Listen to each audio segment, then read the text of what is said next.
evaluation speech uh, can be given. So, without going into further details, so as we have a limited time, so let me introduce the panel moderator. She is a passionate Toastmaster, mentor, a club sponsor, YLP coordinator, and a Pathways guide. Her home club is Twin Inspirations and is a Toastmaster since 2013. Past district director of District 10, she is an IT manager by profession and in progressive insurance. She has a list of achievements in the Toastmaster and a professional life that I cannot sum up here. If I do, then this panel discussion will be over. She is none other than DTM Saravanti Valampati. So let's welcome with a great round of applause our moderator, panel moderator, DTM Saravanti Valampati. So over to you. Thank you, Toastmaster Umar Zia. Welcome to our panelists, participants, as well as each and every Toastmaster and guest who is here, who is open, willing, and committed to learning what it takes to make an evaluation champion. We have three esteemed panelists with us today, and it is my honor to introduce them to you. Distinguished Toastmaster Syed Faisal is a passionate Toastmaster who is all about uplifting the society, promoting harmony, and inspiring humanity.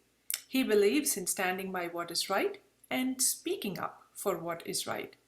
He is the past District 79 Table Topics Champion and the current District 79 Evaluation Speech Contest Champion. Ladies and gentlemen, please welcome our first panelist, DTM Syed Faisal. Thank you, Saravanti.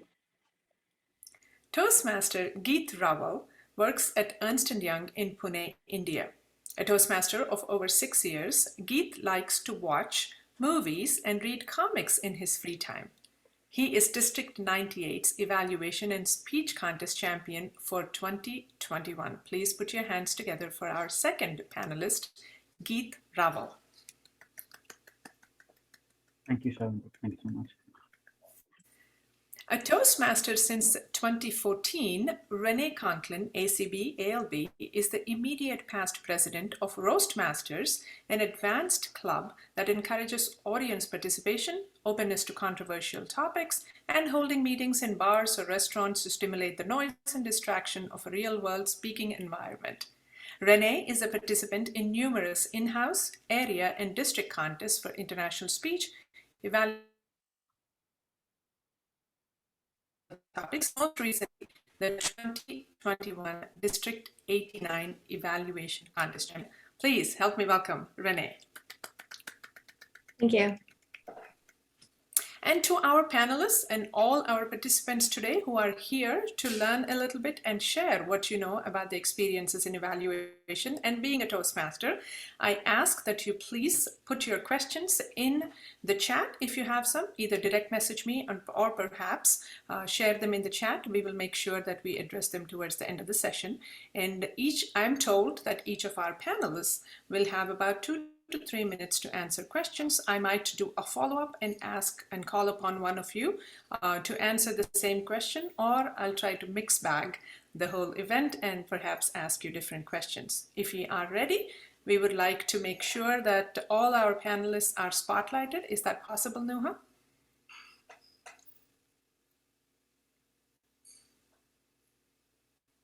Excellent.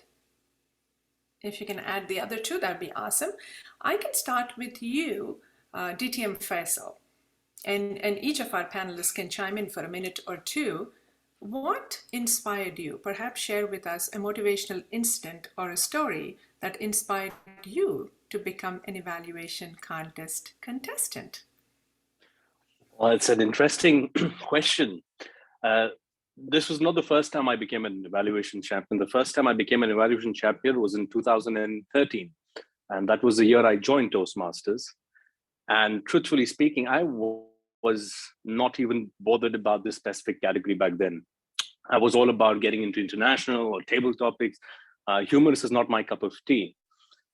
So, I wasn't able to get through into the other categories. I would be eliminated at the division or somewhere along the line. But I was fortunate enough to be carried forward until the district level back in 2013. And I happened to win that one. And back then I had absolutely no idea if I would be a good evaluator, if I knew what evaluation was.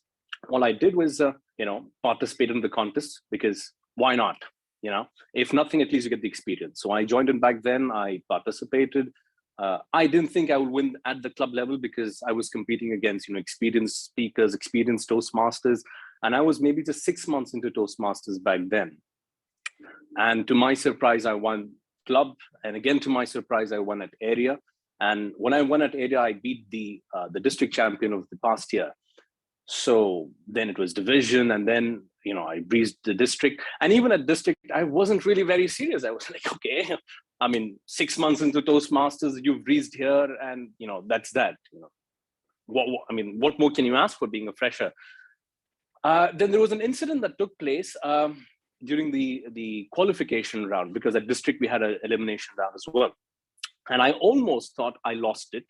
But again, to my luck, I won that one. And then I told myself, listen, now I can't take this light. Now I have to give it my best effort. And I went on to evaluate, and it was a very interesting test speaker, I would say. So typically when we talk about evaluation, we have, body language, your story wasn't that great, no humor, what have you. So the test speaker was somebody who was visually challenged. He was giving his own story, being visually challenged. He had tons of humor and whatnot. So you had to pull a rabbit out of the hat. So, and fortunately, again, I was lucky enough to do that. And there I won evaluation back in 2013. And before you knew it, when you win in something, you tend to believe somewhere that, yeah, maybe I'm good at it. And that was it. And then I started participating whenever I could get a chance to. And that was pretty much it. That was my inspiration, that, what's to lose? And that's a great way to look at it. What have I got to lose? And especially when you achieve and you're more motivated, and many years later, you're back again. Did you say 2016? 2013. 2013. Okay. Yeah. Then. Wow. Then a I few went years on to to go. Yeah, and then I went on to again win table topics in 14, and then I went on to take leadership roles. So I took a break for quite some time, and again back. Excellent, excellent. We are happy you're back, and you're back in the fray. I was just sharing with Nuha and other friends that I am back out of district leadership after 6 years now. The last time I competed was in 2016 for Evaluation Championship. So that was fantastic. So Renee, we will move to you. What inspired you or motivated you? Yeah, sure. Thank you. You're a little bit frozen, so I'll just go ahead.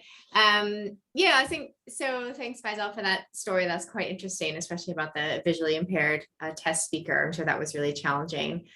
For me, I don't think my story is quite as interesting. I have been competing in contests since I joined Toastmasters in 2014. And I always compete in the table topics contest and the evaluation contest because you don't have to do a lot of preparation as you do for international speech.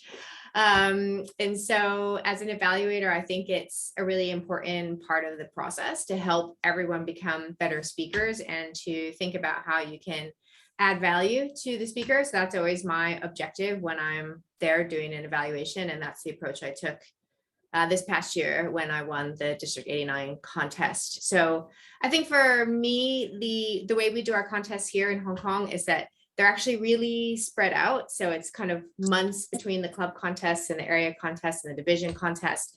So there isn't a ton of kind of momentum and really feeling like you're really competing with people from other divisions. It's quite sort of slow and meandering, I think also because of the pandemic and a lot of things being done virtually and not necessarily face-to-face.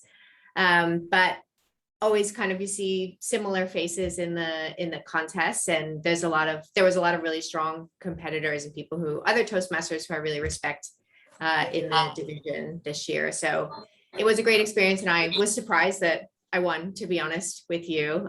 But it was fun and a good experience to do it on Zoom, right, in a virtual format, which is, you know, something we're all getting more used to now. Right. It was fun and you did it, and it didn't require preparation. But I will touch upon this as a follow-up question as soon as we hear from Toastmaster Geet, is that there is probably something about you that made you a champion. So even though you were not prepared, so we'll come right back to that question. So from you, Geet, what is your motivation? What was your motivation? My inspiration behind contesting in the evaluation speech contest was my nonchalance. I underestimated just how difficult an evaluation could be. And this might sound like a controversial opinion now, but when I joined Toastmasters, I didn't think an evaluation was in fact a quote unquote real speech. I mean, you have a table topic that has a set format. A humorous speech or in an international speech contest, you give a 5 to 7 minute set speech, but same could not be said about an evaluation when I had joined. But only when I gave my first evaluation, I realized how wrong I was, and that is what motivated me to become a contestant. Thank you. Excellent, excellent. So the three of you, it's important, and I'm sure our audience appreciates that. It's important. Each of you had a different take for why you participated and why you continued and why you're here today. So I want to touch upon that, even though you probably think, and Geet made a different point, is that how difficult it was. What about evaluation? And the more brief we can keep our responses, the more questions we can get through. So I would say, what about evaluation is either easy or difficult to you, depending on where you're coming from? And we'll start with you, Geet. What about evaluation is difficult? Initially, the most difficult part of giving an delivering an evaluation for me was paying attention, because you have no control over how fast or slow your target speaker can speak. So I am someone who takes copious amount of notes. So it became really difficult for me to keep a track of the speech rate. But now the challenge is to come up with out of the box recommendations. So I think the challenge changes over time. But something that is easy about an evaluation for me personally is managing my time, because I think an evaluation is a game of time management. I can manage my time really well. So. Surely I am a copious note taker, but on the time management side, I'm just a tad, I know, on the opportunity side of things. And Renee, I'll direct this question to you. We all take notes. Do you have a particular mechanism or a trick to taking notes to be able to deliver that perfect evaluation speech as the target speaker is speaking? Yeah, I think this is, if you were to ask me what I find most difficult, it is picking out the things from your own notes that are going to be the most impactful, because it's not about sharing everything you've observed with the speaker. It's only about sharing the most important things. So I have basically two methods when I take notes. So one is to just draw a table where in one column, I actually write down notes about the content, the actual content that the speaker is talking about, so that I can remember that. And then in another column, I'll write down the things that I think the speaker's done well. And then in the third column, I'll write down what I think the speaker needs to improve on. And then as I'm nearing the end of my preparation period, I'll then circle the things that I actually want to talk about, so that I can have that visual cue that those are the things I want to remember.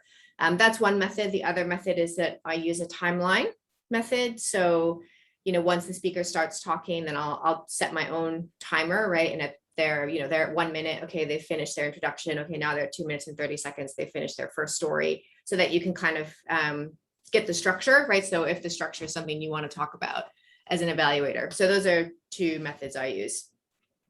Excellent. Thank you. Thank you for those tricks. And to you, DTM Faisal, I want to ask you, yes, what makes it easy? You told us, maybe you participated, achievement made it easy for you. Do you take notes? And if yes, what is the one, how do you affinitize? How do you pick and choose? What's important to talk about when you are constructing your evaluation speech?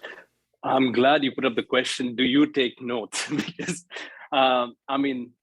I don't actually take notes while I'm listening to the speech. Of course, back in 2013, when I was fresh off the boat, yes, I would have a complete sheet filled in, but now I don't take notes whatsoever. And the reason why I don't take notes is because I want to give in my 100% attention to what the speaker is saying, because I've had the experience when the speaker is speaking, I start taking notes and I miss something. And that something might be critical. So essentially what I do is I listen to everything that the speaker is saying.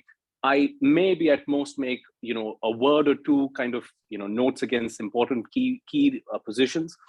And in that 5-minute duration that I have, that is when I look back at the speech and I ask myself, okay, what did I like about his speech?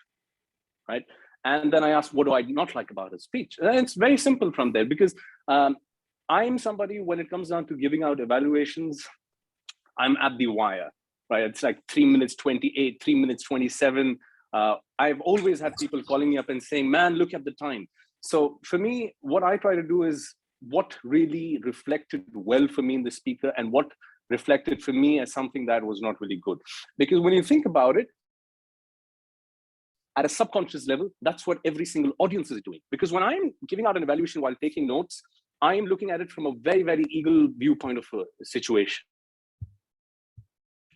But the judge are not doing that. The audiences are not doing that. The audiences are going to see the speech the way the speech is delivered, right? And that's what I try to play on. And that's what I essentially try to do. Focus on the speech and reflect back during that 5 minutes gap. And then just pick 2 or 3. I always have this saying, when you have too many good points, breeze through, because your evaluation has nothing to do with all the good things. The evaluation is to do with the recommendations that you give. So breeze through all the things that you felt were good, but then focus mostly on the recommendations. So I have generally 3, sometimes 4 recommendations. And I try to time it, okay, can I finish the second point? Can I finish the third point? The moment I see red and I think, no, I don't think I can finish through, I stop at my second point or third point, whatever it is. Because it's better to finish correctly than to finish hurriedly with 4 points. Okay. I hope that answers the question. Excellent. No, that's good, because each of you, and I want our audience to take note, each of you has a different style, right? We all do. But to make a speech a winning speech, and I'm glad how we call this evaluation speech, right? So you and I have to believe, all of us have to believe that we have this one opportunity not only to elevate the speaker and offer something valuable, but we ourselves have to stand up as great speakers, right? This is our opportunity. So how do you prepare going into, like not in the meeting room, not when the speech is being delivered by the target speaker, but do you prepare at all with your speaking and with your delivery going into a contest? And we'll start with you, Renee. Are you talking about after the test speaker has spoken and we have our 5 minutes of preparation? No, even preparing for the contest itself, right? So the contest is this Sunday. How do you prepare, right? Because now we realize that it is also our opportunity to be an impressive speaker, right? To have the structure down, to be able to deliver with passion and with empathy, and also to come out strong at the end. So how do you prepare? So I typically prepare by attending as many Toastmasters meetings as I can and getting an opportunity to be an evaluator in those club meetings. And I will usually review the judging criteria as well for the evaluation contest just before, so that I remember particularly about the conclusion, because that's always the part that people sort of fall down on and forget to include their conclusion. So that's how I prepare. Not really a ton. I guess it's built up over time, right? The longer you are in Toastmasters, the more contests you participate in, the more confident you feel and the more prepared you are. Excellent. And I'm so glad you mentioned the ballot. The first time I competed, I just looked at the ballot. I happened to look at the ballot. No one told me to. And that's the only year I competed and I won. And I was so glad I looked at the ballot. So Beat, this question is to you. How do you prepare for your contest? And you are a copious note taker and you are deliberate about your attempt. So I'm sorry, I lost you there, Shravanti. You said you were a copious note taker and you're very deliberate about how you prepare because you know the value of evaluation, you said. The first time you thought it was easy, then obviously you realized it wasn't. So how do you prepare as you go into an evaluation contest? So now I have a streamlined process of preparation because I have some videos that I have bookmarked on YouTube. These include championship winning speeches as well as winning evaluations. So my favorite world championship winning speech was given by Lance Miller, who won the 2005 World Championship, 2014 World Championship by Dhananjay Hettiarachchi. So these are two speeches which I keep revisiting again and again before my evaluation contest, just try to come up with something new.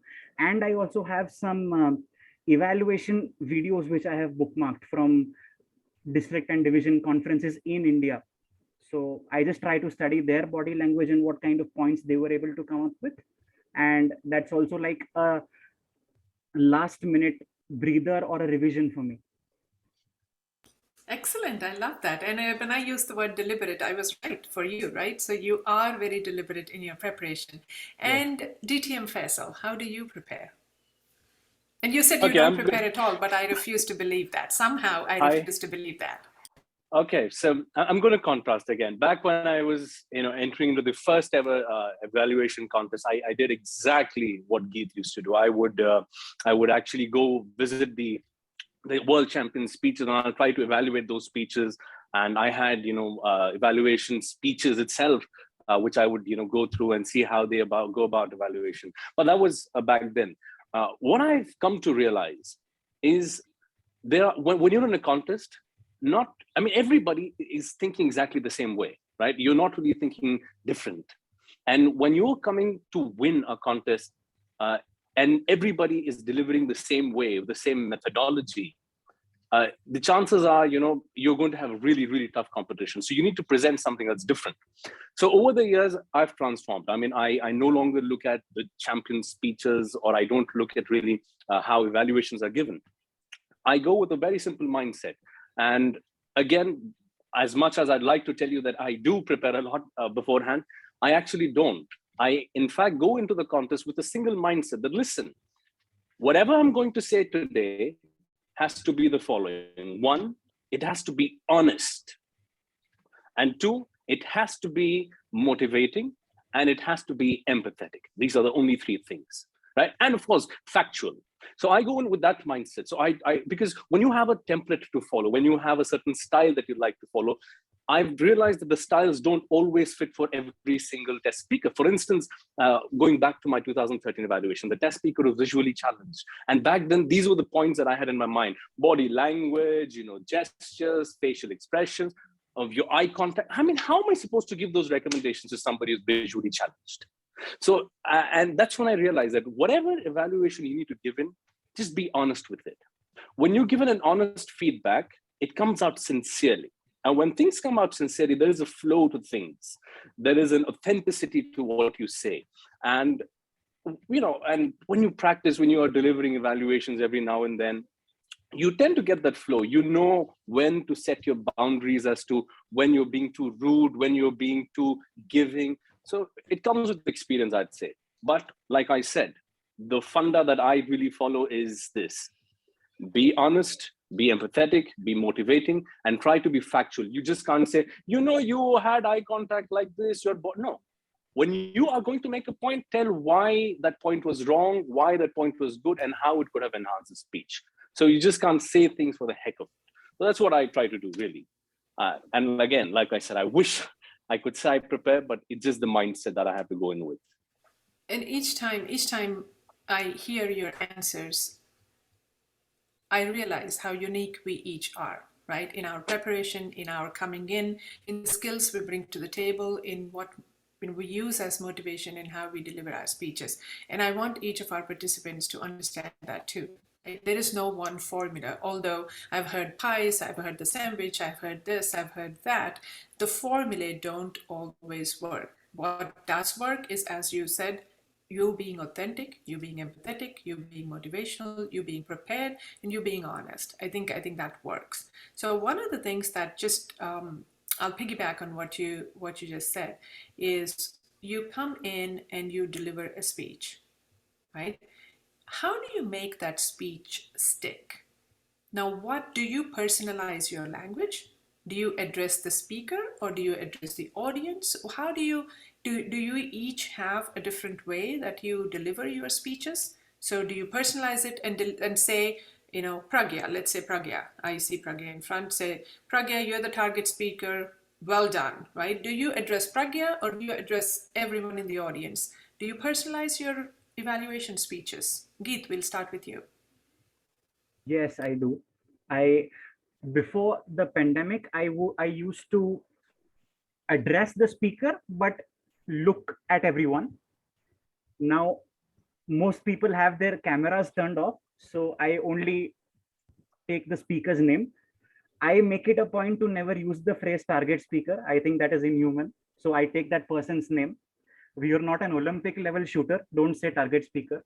Take that person's name. There's a reason why the contest chair has given you that person's name. So use it, look at that person, smile at them, and humanize it and personalize it as much as you can. Excellent. And Renee, do you have an approach that you adopt? I think I try to do both because the feedback is not just for the speaker. It's also for the whole audience that's there to learn something as well for their own speaking skills. So I do always start with, thanking the speaker for being brave enough to be the test speaker, particularly in a contest environment.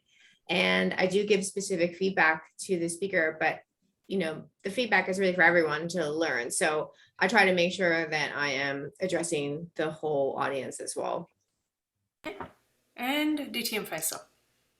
I do exactly what Geeta said. I take the speaker's name and I speak to the speaker because you're giving the evaluation to the speaker. And when you're giving the points, like I said, when you are giving a recommendation, you tell what was wrong, how it could have been corrected, and why it was wrong. So when you're doing that what, how, why, etc., the audience are learning. So I don't really have to address it to the audience. I'm talking to my test speaker, and that is that. So I do exactly what Geet does. Okay, excellent. And again, we see a variation here. Just want to highlight that.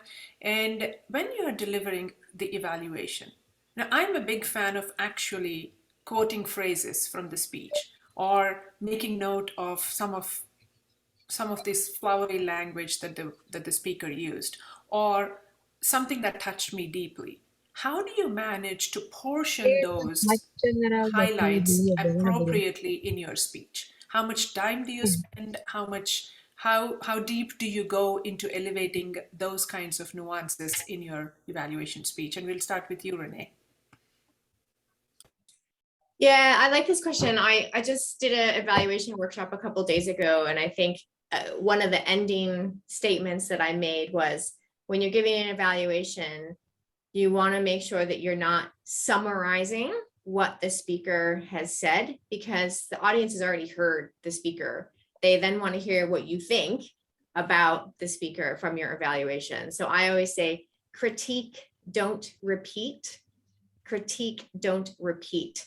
So pulling out, a couple of nice examples of nice language or specific things that you want to highlight, and then tying that to something that's relevant to your evaluation, I think is great, right? Using the speaker's exact language, I think is fantastic, but making sure that you're not inadvertently just recapping everything for the audience, because that's not valuable to the speaker or the rest of the audience. So I don't have an exact ratio, but I always kind of think about that and keep that as my kind of guiding light when I'm doing evaluations.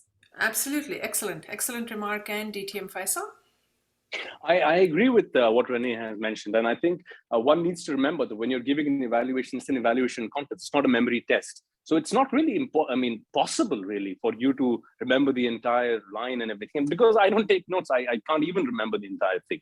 So it is essential that you are able to highlight that segment of the speech. For example, if I have to give an example, I'm assuming most people have watched the movie Sholay, at least from India. So there is this huge interaction between Gabbar Singh and the other chap, Reo Sambha, kitne aadmi the, itne aadmi, falana dhimkana. And there's a huge dialogue that goes on.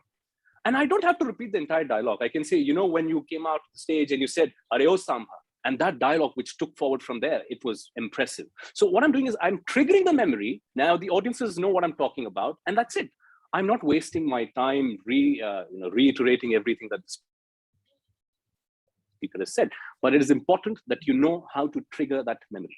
that's what I do, exactly how Renee says. Critique, don't repeat, and trigger the memory so the audiences and the judges know what you're referring to. I hope that answers the Excellent. I question. see a pattern. One great similarity. It does.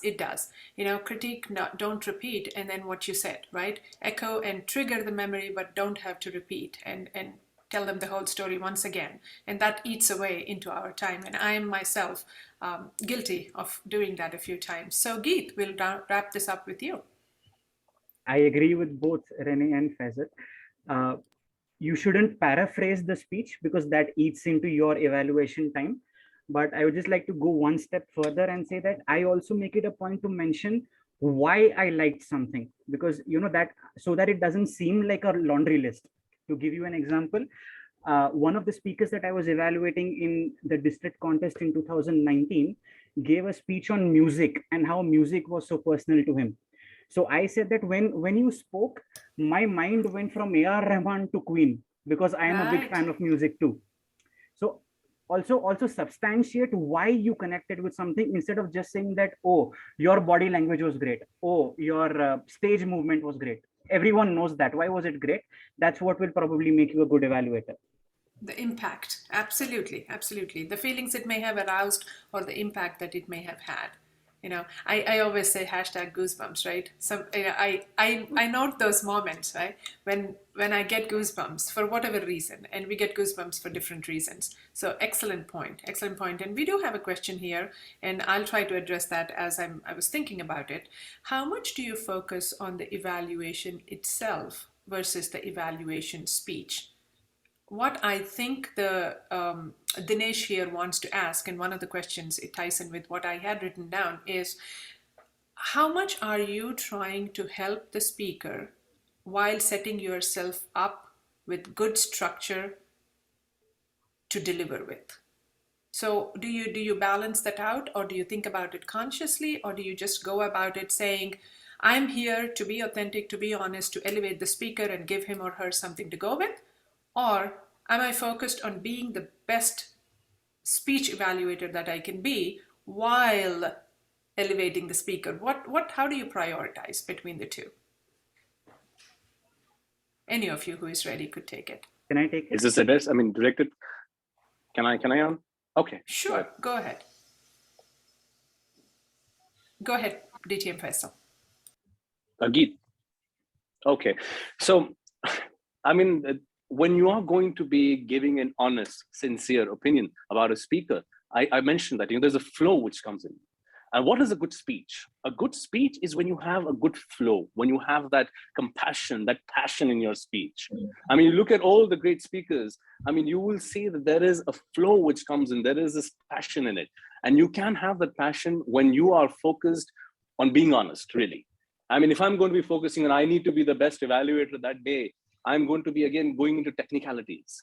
The moment I go into technicalities, remember, I am facing an audience and a few judges who may not be looking at technicalities, but how I've delivered it. As an audience, the impact that is taken is not a technical impact. It's a verbal impact. That is the electricity which carries forward from you as a speaker, and that can come when you're authentic. So all I'd like to say is when you are approaching an evaluation speech with your honest authenticity and compassion towards the speaker, you are there to uplift the speaker. When you do that, your speech is done. You are going to cover all grounds. It is going to happen. Try it if you don't believe it. Absolutely. Agreed. And Geet, you had something to add too. Right. I was just about to say what Faisal already did. But having said that, I also feel that talking about one or two recommendations that may seem out of the box with regards to the storytelling of the speech. For example, if the speaker should have given just one story instead of 3 small anecdotes, that seems like an out of the box recommendation. So I also try to keep some points such as that at the back of my mind when I have to give my evaluation. Thank you, Geet. And Renee, did you have anything to add to this particular topic? Yeah, the only thing I would say is that when you're giving an evaluation, it's not really about you. It's about the speaker. So that's my mindset. No, I agree. And, I'm sure our audience is taking note. It is not about you. It is about the speaker. And when we elevate the speaker, when we put the speaker front and center, I think in doing so authentically, we elevate ourselves automatically, right? If you're genuinely, someone once told me, and I read this also in an article, is you don't have to say make eye contact. If you're genuinely interested in the person, you are making eye contact, you are leaning in, you are interested. So there is no need to focus on eye contact. So it's akin to what you all just said. So aptly and so apropos. And I do think we will have about 5 to 10 minutes after. In about 8 minutes, once we conclude our panel discussion, you will have question and answer. I do have to step away for another meeting, but I know that we will have time. And how do you analyze the content? So the most points on the judges ballot are about your analysis.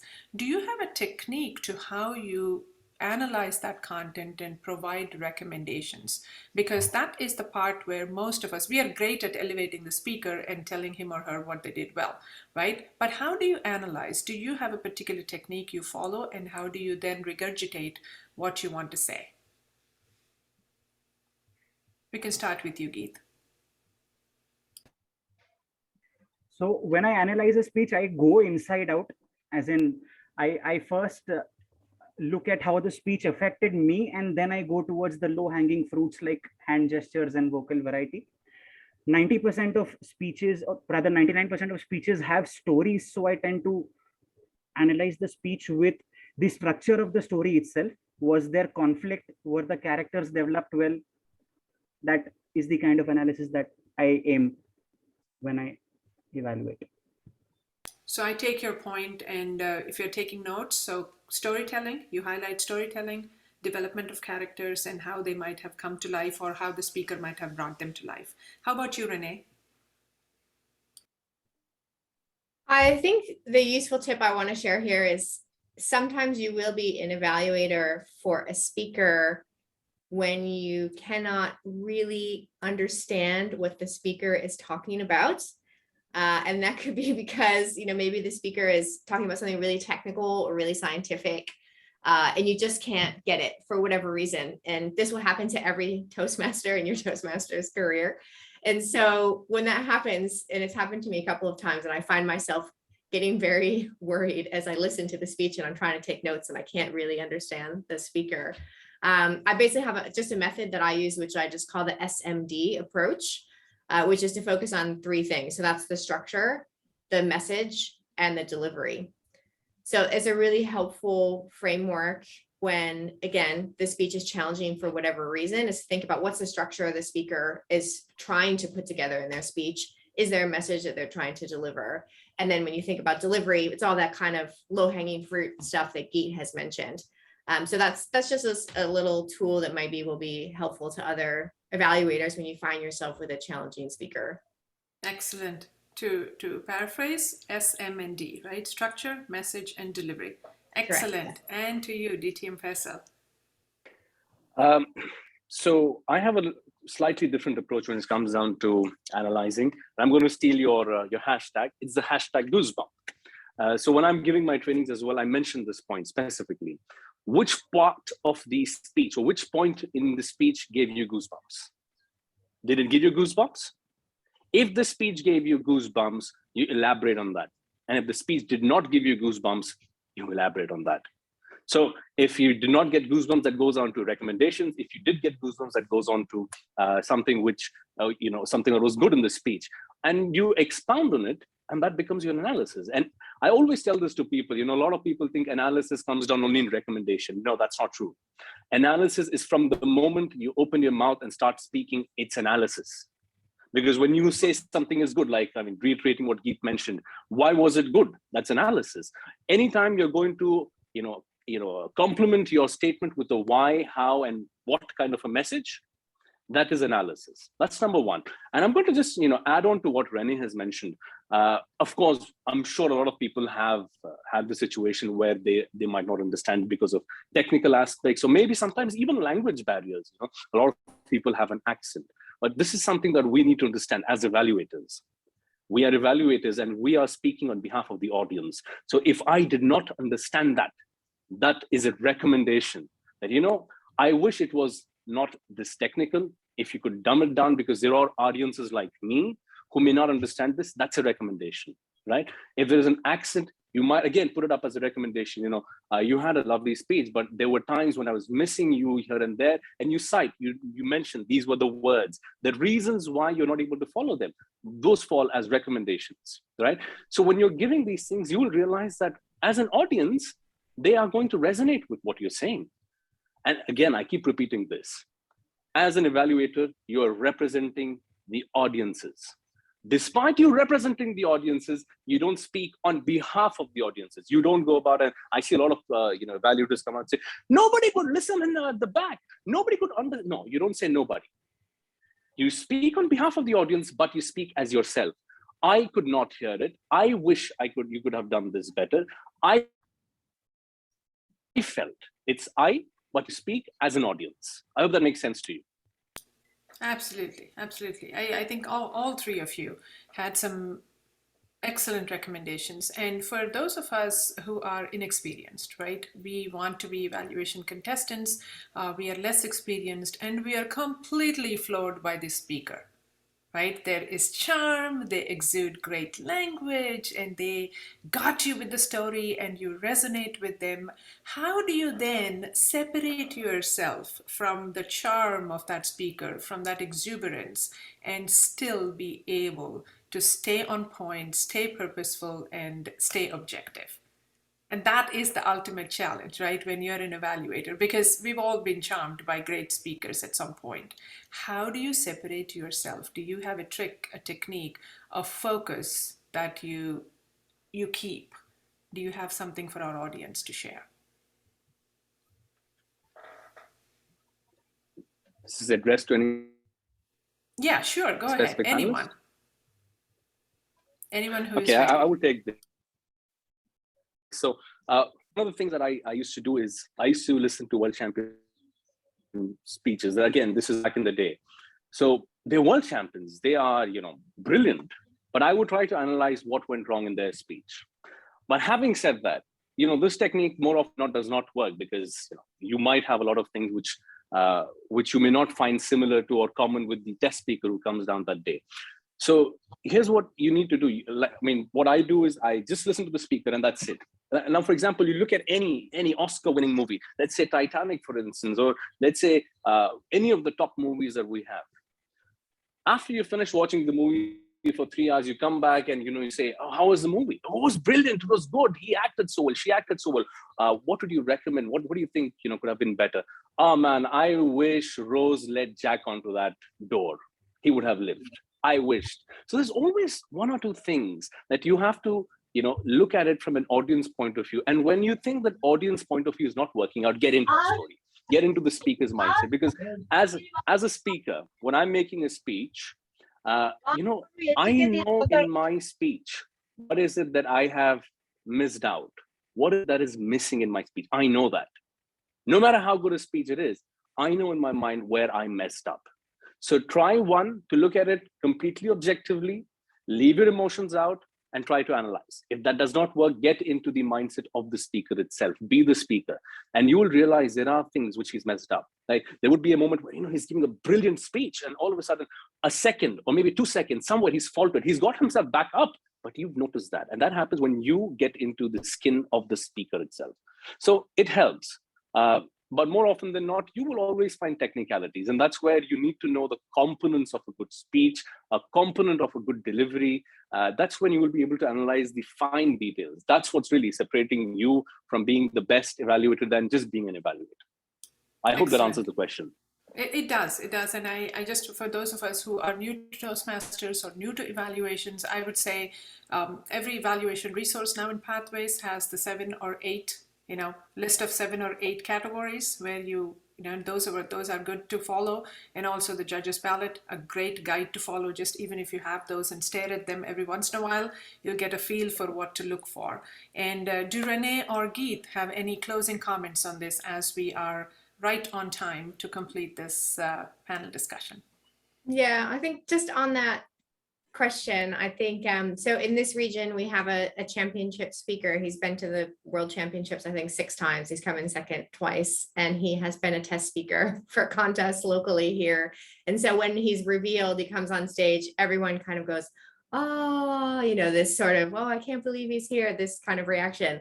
I think the thing you have to remember as an evaluator is that the speaker is just like you. They're just a normal person. So not to get intimidated by, if someone is really at a high level, just not to get intimidated by that, because that's what Faisal has said, there's always something that you can pick out as an evaluator. But the first thing is to know that you and the speaker are on the same level. You're both coming at it from the same place. Absolutely. You have to be unapologetic just with the approach, right? We are all equals. I'm going to give this person the best evaluation that I can. And Geet, final comments. So the beauty of an evaluation is that you're not passing judgment, right? It's your opinion. You're giving your opinion. You're not passing judgment on anyone. So no matter how charming the speaker was, I try to ask myself, how did my life get better as a result of the 7 minutes that I spent listening to this guy or girl? Or maybe the speaker was too charming, but he or she took a lot of time to get to the point. Then that becomes my recommendation. You took a lot of time to set up your story, and the message that you really wanted to deliver came towards the final 2 minutes. So that's like a hack that always comes in handy. Excellent. And we are at Red. It has been an absolute pleasure hearing you and learning from you. And I know our audience has benefited. If we could all go through the room, give our panelists, DTM Faisal, Toastmaster Renee, and Toastmaster Geet a huge round of applause as we say thank you, as they help us prepare for the contest season and come out as exceptional evaluation contestants. So to each of you, if you had a takeaway, I say take notes. If you did not, I say close your eyes and reflect for a couple of minutes and jot down whatever gave you goosebumps. I am sure you will come away with at least a dozen phrases or words, and let that be your guiding light as you go into the evaluation contest season. Thank you once again, Renee, Geet, and DTM Faisal.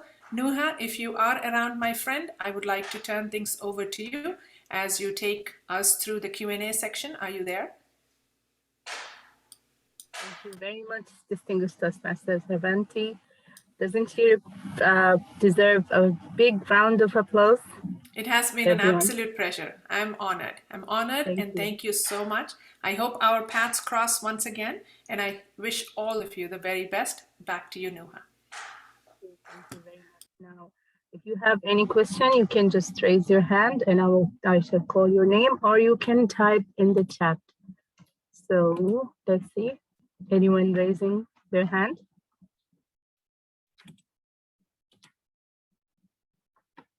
And please just indicate to whom you would like to give this question. So we have a question here from Christian Pender. Said, good afternoon, TM Conklin. You mentioned how you separated content into 3 categories when evaluating.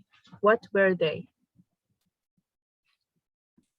Yeah, sure. So that's just one of the structures that I use. So typically I just draw like a little table, and one column will be the content. So the actual content the speaker is saying, and then one column will be the positive. So the things I think they do well. And then the third column will be the development areas, or the things that I think they can improve on. And then at the end, when I'm doing my preparation, I'll then just circle the things that I think are going to be most impactful and only talk about those things. But it just helps to keep it a little bit more structured. Wonderful. We also have a question from Puneet. And the question is, how do you plan your summary? How many minutes do you invest in summarization and conclusion? And who would like to answer this, because it didn't indicate to whom is the question. So how about you, TM Faisal? Well, generally, I don't keep more than 15 seconds from my summary. Sometimes even less. So it depends really on how you're delivering the rest of the speech, really, because summary comes down to 5 points. And the moment I use the words in summary, in conclusion, in whatever, in the end, I'm already going to score about 1 or 2 points over there. I know that. So I'm only, messing around with 3 points. So here's what I recommend people. It's good to have, a handy summary, which is a universal summary, which a lot of people use. Like, in summary, I'd like to say your speech was brilliant. If you continue on this path and you work on a few changes, you would be delivering much better speeches. And I look forward to hearing you. So that's like a standard universal summary, which a lot of people really say, which will fetch you 2 to 3 points for sure. But if you're willing to go for that extra mile and get those 5 points, it is essential that, you try to bring out or reiterate maybe just 1 or 2 things that you mentioned in your recommendations. You'd say, in summary, I'd like to say, if you work on your body language, if you work on your vocabulary and add that to the things that you have in you in terms of your delivery, your style, you will go on to mesmerize many more people in many more days to come. So it really is down to how you play your time. So for me, it's very simple. It's down to what my last recommendation point is. If I see that my recommendation is still going on a few seconds past read, I know in my mind that I have to go to my handy summary. If I feel that, okay, I've done my recommendations and I'm still somewhere at the start of my read, I can go on to give a more embellished summary. But I feel 10 to 12 seconds is more than enough for a summary to get you those 2 points. I hope that answers your question. Faisal. So anyone would like to add from the panelists to this question? I think it's similar for me. I think 15 to 30 seconds I would use for a conclusion. The important thing is to just make sure you have a conclusion. Otherwise, you automatically lose those points in the contest. Okay. We have a raised hand from Toastmaster Hinna. Toastmaster Hinna, go ahead. Unmute yourself. A very good evening to everyone. I would just like to ask from the panelists to know whether how important it is to get the speech notes before starting the evaluation. So how mandatory is it to get the speech points in order to do good evaluation? Simply, I just want to ask that, is it mandatory to have those points from the speaker, or is it better just to listen to the speech at the moment of time and then do the evaluation? That's my question. So I don't think there can be a one-size-fits-all approach. You can take notes during the speech, or you can just listen to the speech without taking any notes and go ahead with whatever approach works for you. I don't think it would be fair to give a hard and fast set answer. Normally when we have I would like to just add to what Geet is. No. Okay. Go ahead, Hina. Go ahead, Hina. Sorry, I just try to put my screen on. Normally, when we do the speech contest in the clubs, we always tend to get their notes first, so that to make it easier, and then to actually not only make it easier, but to help the speaker to do an evaluation that is actually making it something as important, so that in future she could or he could correct the wherever required appropriately. But in such evaluation, when you have the contest for it, is it better to get that notes earlier from the speaker in order to do a better evaluation other than the evaluation form, or just to listen to that speech on that instant only? That's my concern. Right. I think I'll answer this question for you. First off, Hina, there's a reason why there's a test speaker, because you will not know who the test speaker is. It's always under the wrap. So when you're in a contest, you will not know who the test speaker is. So you are going to rely on your hearing and your listening skills. That's number one. Number two, during the course of your, when you're listening to the speaker speak, other different people have different approaches. So if you're somebody who likes to write as the person is speaking, if you're fast enough as well, start jotting down notes. And once you have that 5 minutes break, I mean, you can either structure your points, which are the points you're going to choose, 1, 2, 3, 4, 5, and then you have to give your sheet back. Now, more often than not, let's be honest, we're humans. We might have written down like 10, 12 points in our sheet, but when we're in the isolation area, we may not be able to recollect all of those 10, 12 points. So when you're being called back into the room, you need to make sure that you can skim through those points, right? So that's the only approach. I mean, there is no way that you can get the handicap of getting the speakers, notes beforehand. There's no way. So the evaluation contest is about speaking, but equally about listening. So you have to sharpen your saw there. Thank you very much. Yeah, and so Hina, just to share, what you've just described is actually not our practice in Hong Kong. So we don't normally get the speaker's notes or their script before we do an evaluation for them, either at the club level or just, in a normal meeting. It's not actually our normal practice. So I agree with what Faisal is saying around the listening component. And also, generally, this is the job of the mentor. So when the speaker is really giving out a speech, he discusses his speech with the mentor for the areas of improvement. As an evaluator, once you've done the evaluation, if you wish to help the speaker furthermore, you're always, you can always reach out to him, ask him, share your script with me, and I can help you out. But when it comes down to evaluating the contest, no way. I think Nuha has left the room. So Garnisha Pinder, I think you have a question. Yes, good evening. Thank you, panelists, for all of your help. I sincerely appreciate it. What I want to know, how do we reach out to any of you if we want to seek more assistance? Well, I'm there on Facebook.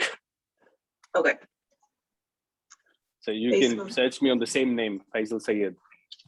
Yeah, you can always connect with me on LinkedIn. I'm really active on LinkedIn, so I'll send through my my details right now in the chat.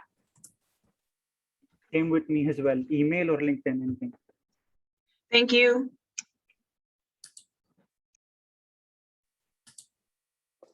I think Puneet has another question. It's interesting, I'm being the moderator as well as the panelist. I'm here, but I don't want to interrupt you, Toastmaster. Oh, okay. I saw that you left the room, so I figured maybe you're still not back. Please, I was just trying to cover for you. Yeah, my internet is not stable. So we have one more question from Puneet, and it goes: how do you time segment from opening statement, commendation, and recommendation? Who would like to answer this question?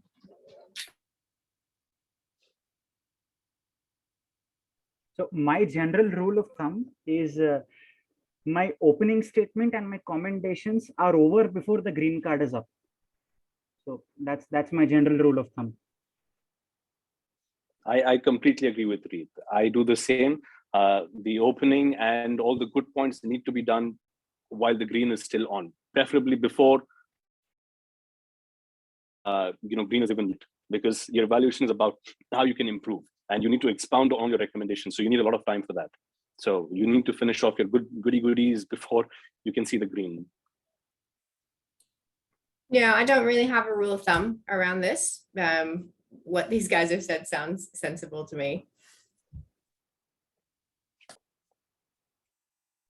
Like, do you target anything as such, like, so like it's a general rule, but just being specific, like let's say 1 minute 40 seconds I have to complete, or 1 minute 30 seconds I have to start my recommendation? Do you go with such strategy in your mind, if just going into specific of it, if you don't mind?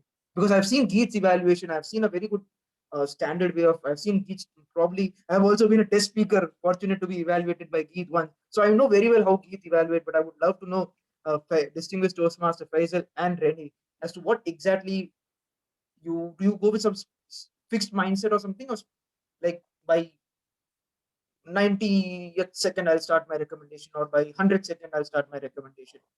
Any specific as such? Rennie, why don't you go first? Yeah, like I said, I don't really think about the evaluation in that way. I don't really segment it out into 1 minute, 30 seconds. I need to be here. So yeah, I can't really answer your question. I'm sorry. Can I know who the question is from? Yeah, sorry, this is my third question of the day. I'm really sorry for that. Taking a lot of your time. What can you tell me your name? Puneet from Pune Advanced from India. Sunil, please. Puneet, you must be familiar with cricket then. Are you familiar with cricket? Yes, I'm familiar with cricket. Maybe it's the idea of that. Very good. So in cricket, what happens? Can somebody mute the people who are speaking over? We can. Right. If you are wanted to do charity, that is, nobody will make. Can somebody mute the charity speech? If you wanted to do something bad, there are many things. There are many laws. Right. I'm hearing. They will know to do that one. So do always full thing. You are welcome. Back to Toastmasters. Right. I think somebody's having a parallel meeting, so if somebody could mute that. Okay. So Puneet, you know the concept of cricket. So in cricket, what happens is you have a score that is made up. So for example, the recent match in IPL, CSK versus the other team, which was right. There was a score. Now they knew they had to reach that score. So sometimes you start off late. You start off slow and easy. But then you need to know when it is time for you to take pace. So that's exactly how evaluation works. It is ideal that you cover up all your points during the power play, that you finish up all the opening and your, the goodies in the first 7 overs, that is the first 1 minute. But if you're not able to do that, it's okay. Like I said during the course of the panel discussion, have 3 to 4 recommendations, maybe 2 or 3 recommendations, go one by one. The moment you see red is when you need to know whichever recommendation point it is that you're giving, be it first, be it second, be it third, that point needs to be concluded the moment you see red. So ideally, like I said, finish off your goodies before green, or at most while the green is still turned on. But if you are in yellow, you may have to, speeden up. You may have to make it faster. But come what may, out of personal experience, the moment you see the red light on, no matter which number recommendation you're giving in, that is the last recommendation you're going to give, because you need to wrap up. It is better to wrap up with one complete recommendation than to rush through your speech and end by saying, thank you very much. It was a nice hearing to your speech, and back to general evaluator or back to contest master. So that's how it works. Ideal situation and emergency situation. I hope that answers your question. Thank you so much. Thanks a lot. Puneet, did it answer your question? That's more important. Yes, you did, in a way, because in fact, I have taken a lot of inspiration from Greed and I have implemented that. But summary is one area where I'm still struggling. And the way you said that, prepare for 2 best case scenarios. One, so that was the biggest takeaway for me. So thank you so much, Faisal. I think that's it from my side. Thank you. You're welcome. Thank you very much, Toastmaster Puneet. Thank you to all our panelists today. It was an interesting and an amazing experience. And before I hand this back to our PQD, to our PQM, let's just take a group photograph. Okay, everyone, please put your camera on and say cheese. Come on, Toastmaster Vincent, Toastmaster Raj, Hishma, Patricia, Toastmaster Dirk. Welcome, DTM Shekhar Tiwari. So everyone say cheese or say evaluation. Okay,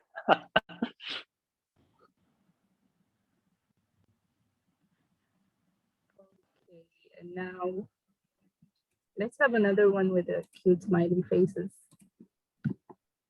Just 1 second.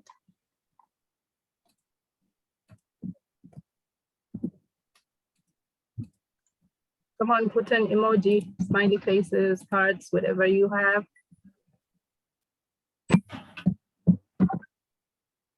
And in 3, 2, 1. Over to you, Toastmaster Muhammad Omar.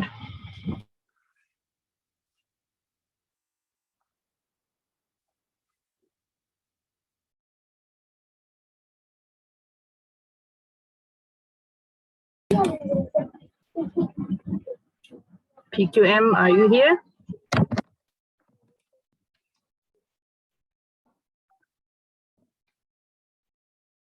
Toastmaster Muhammad Omar.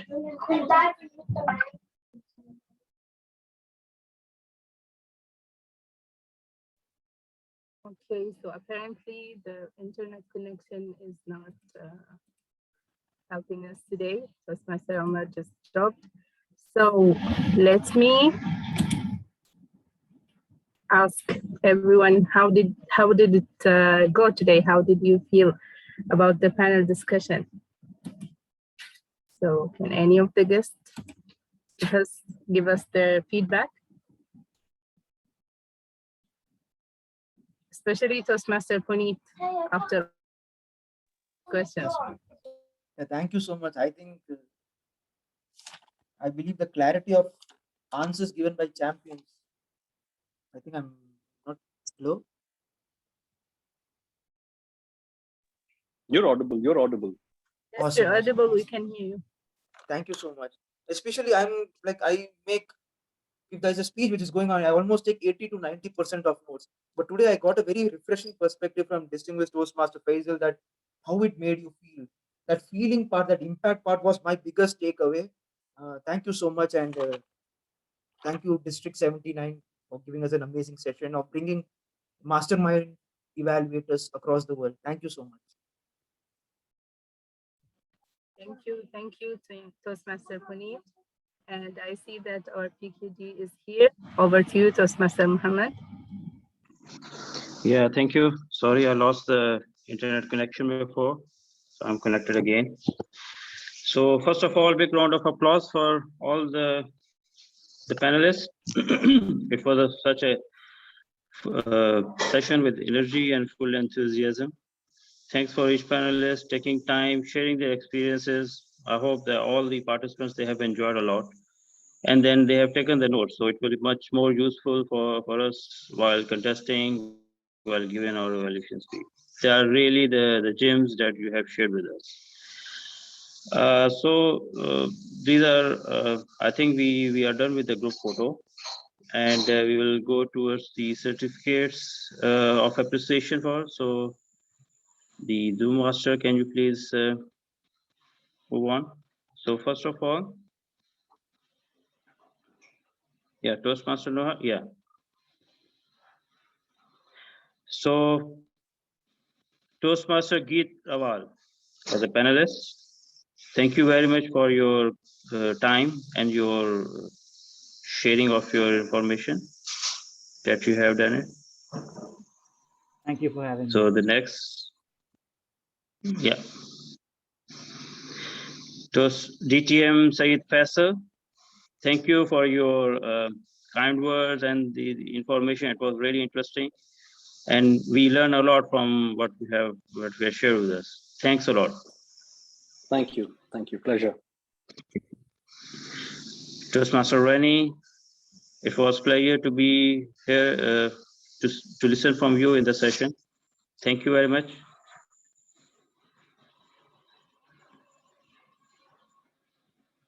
DTM Saravanti, I think she already left, but it was a really a full energetic session. I think in none of the players that we have lost in the discussion. It was since beginning till the end. It was great. Thanks a lot, DTM Saravanti. Now the last one, the most important person who is since beginning with us till the end, Toastmaster Abu Bakr Siddiq is a timer. Thank you very much for your time and for your services. Yeah, with this, it was a really interesting discussion. And I thank you all the participants, panelists, moderator, and all the team members, those who have provided the services to run this session. So thanks a lot. And with this, I adjourn this workshop. Thank you very much. Thank you. Thank you everyone for attending today, and make sure to like our Facebook page so you get notification about our next workshop, which will be about peak number 3, about humorous speech. So let's hear a few feedbacks, or you're free to wind up, because I know we already took too much time of your day in the middle of the week. So if anyone would like to stay and share something, feel free to share. And if anyone would like to leave, please go ahead. Thank you very much.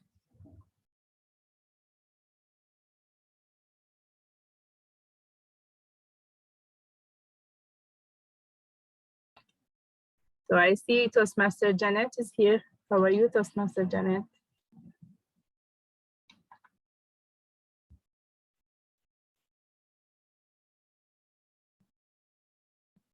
Toastmaster Muhammad Haqqani.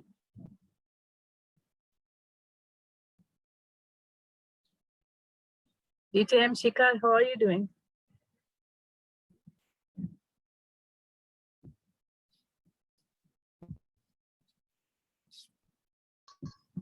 I think he also left. So it's only nobody there.